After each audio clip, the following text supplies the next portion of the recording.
வேலூர் மாவட்டம் கெவிக்குப்பம் அருகே ஓடும் ரயிலில் கர்ப்பிணிக்கு பாலியல் தொந்தரவு கொடுத்து கீழே தள்ளிவிட்ட சம்பவம் அதிர்ச்சியை ஏற்படுத்தியிருக்கிறது. இந்த சம்பவத்தில் ஈடுபட்ட ரயில் சைக்கோ கில்லரை காவல்துறையினர் கைது செய்தனர். நடந்தது என்ன என்பதை இந்த தொகுப்பில் பார்க்கலாம்.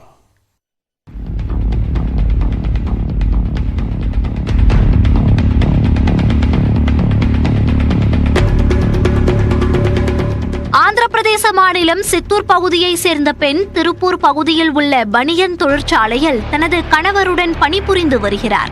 இவர் 4 மாத கர்ப்பிணியாக உள்ளார். தனது தாயை பார்க்க சொந்த ஊருக்கு செல்வதற்காக கோவையிலிருந்து திருப்பதிக்கு செல்லும் இன்டர்சிட்டி எக்ஸ்பிரஸ் ரயிலில் தனியாக வியாழக்கிழமை ஏறினார்.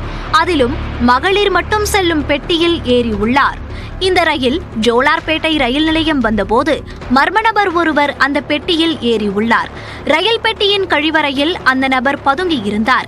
கேவிக்குப்பம் அருகே ரயில் வந்தபோது கர்ப்பிணி பெண் கழிவறைக்கு சென்றுள்ளார். அப்போது அவருக்கு மர்ம நபர் பாலியல் தொந்தரவு கொடுத்துள்ளார். இருவருக்கும் இடையே தகராறு ஏற்பட்ட நிலையில் கர்ப்பிணி பெண் கூச்சலிட்டுள்ளார். ஆத்திரமடைந்த அந்த மர்ம நபர் கர்ப்பிணி பெண்ணை ரயிலில் இருந்து கீழே தள்ளியுள்ளார்.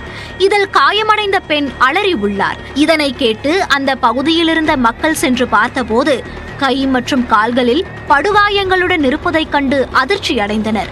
இந்த சம்பவம் தொடர்பாக ரயிலில் இருந்த பெண்களும் காயங்களுடன் பெண்ணை பார்த்த பொதுமக்களும் கேவிக்குப்பம் காவல் நிலைய காவலர்களுக்கு தகவல் அளித்தனர்.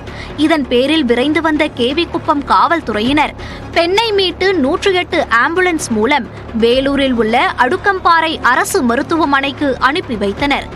கை கால்களில் எலும்பு முறிவு ஏற்பட்ட நிலையில் அவருக்கு தீவிர சிகிச்சை அளிக்கப்பட்டு வருகிறது. ரயில் தண்டவாளம் அருகே பெண் விழுந்திருந்ததால் ஜோலார்பேட்டை ரயில்வே காவல்துறையினருக்கு கேவிக்குப்பம் காவல் நிலைய காவலர்கள் தகவல் தெரிவித்தனர். இதையடுத்து மருத்துவமனையில் அனுமதிக்கப்பட்டுள்ள கர்ப்பிணியிடம் ரயில்வே காவல்துறையினர் தீவிர விசாரணை நடத்தினர். நடந்த சம்பவம் குறித்து கேட்டறிந்த காவல்துறையினர் ரயிலில் பல்வேறு குற்ற சம்பவங்களில் ஈடுபட்ட குற்றவாளிகளின் புகைப்படங்களை காண்பித்தனர். இதில் ஒருவரின் அடையாளத்தை அந்த பெண் காட்டியுள்ளார். அந்த நபர் கேவிக்குப்பம் அடுத்த நாகல் ஊராட்சிக்கு உட்பட்ட பூஞ்சோலை கிராமத்தை சேர்ந்த ஹேமராஜ் என்பது தெரிய வந்தது. காட்பாடி அருகே ரயிலில் இருந்து இளம்பெண்ணை 2022ஆம் ஆண்டில் தள்ளிவிட்ட வழக்கில் 11 மாதங்கள் சிறை தண்டனையை ஹேமராஜ் அனுபவித்து விடுவிக்கப்பட்டுள்ளார். மேலும் சென்னையை சேர்ந்த தீபா என்ற பெண்ணுடன் கடந்த ஆண்டு ஏப்ரல் மாதத்தில் பழக்கம் ஏற்பட்டது. தீபாவை சென்னையிலிருந்து குடியாத்தம் ரயில் நிலையத்துக்கு வரவழைத்த ஹேமராஜ் தலையில் கல்லை போட்டு கொலை செய்துள்ளார். இந்த வழக்கில் கைதான நிலையில் பிணையில் வெளியே வந்துள்ளார். ரயிலில் தனியாக பயணம் செய்யும் பெண்களிடம் மட்டுமே குற்ற சம்பவங்களில் ஈடுபடுபவர் என்றும் ரயில் சைக்கோ கில்லர் என அழைக்கப்படுவதும் தெரிய வந்துள்ளது. ஹேமராஜை கைது செய்து காவல்துறையினர் விசாரணை நடத்தி வருகின்றனர். அந்த நபருக்கு பிணை வழங்கக்கூடாது என்றும் பெண்கள் மட்டும் பயணம் செய்யும் ரயில் பெட்டிகளில் துப்பாக்கி ஏந்திய காவலர்கள் பாதுகாப்பு பணியில் ஈடுபடுத்தப்பட வேண்டும் என்றும் மகளிர் அமைப்புகள் கோரிக்கை விடுத்துள்ளன. ஒரு கர்ப்பிணி பெண்கள் என்று கூட பார்க்காமல் அந்த பெண்ணை கீழே தள்ளிவிட்டு அந்த பெண்ணுக்கு நிறைய அடிபட்டு சீரியஸ் கண்டிஷனாக இருக்குது. அவனை போலீஸார் கைது செய்து அவனை இனிமேல் பெயிலே விடக்கூடாது. எந்த பெண்ணுக்கும் அந்த பெண்ணுக்கு நடந்த மாதிரி எந்த பெண்ணுக்கும் நடக்கக்கூடாது. இது லேடிஸ் கம்பார்ட்மெண்ட்டில் துப்பாக்கி ஏந்திய ஒரு போலீஸு எப்பவும் பாதுகாப்பு வேணும் என்று இந்த பெண்கள் ரொம்ப ரொம்ப எதிர்பார்க்குறோம். தனி நபர் ஒவ்வொருத்தர் தவறு செய்கிறதுனால அது நம்ம அரசாங்கத்துக்கு கெட்ட பேர் உண்டாகுது.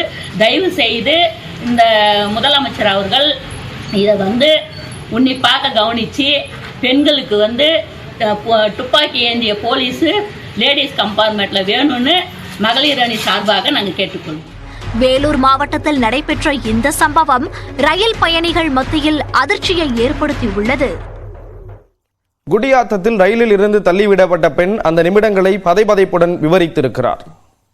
இங்கேருந்து ஜோலார்பேட்டுக்கு வரப்போ லேடிஸ் எல்லாம் இறங்கிட்டாங்க.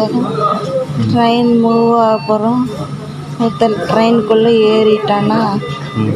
அப்புறம் கொஞ்சம் ஒரு 1/2 hour அமைதியாக தான் இருந்தான்.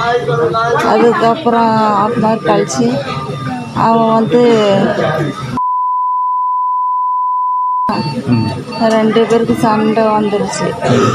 வந்துட்டு முடிய பிடிச்சி தரன்னு இழுத்துட்டு அந்த வாசலில் வந்து போட்டு தள்ளி விட்டான்னா அதுக்கப்புறம் என்ன நடந்ததுன்னு தெரியல.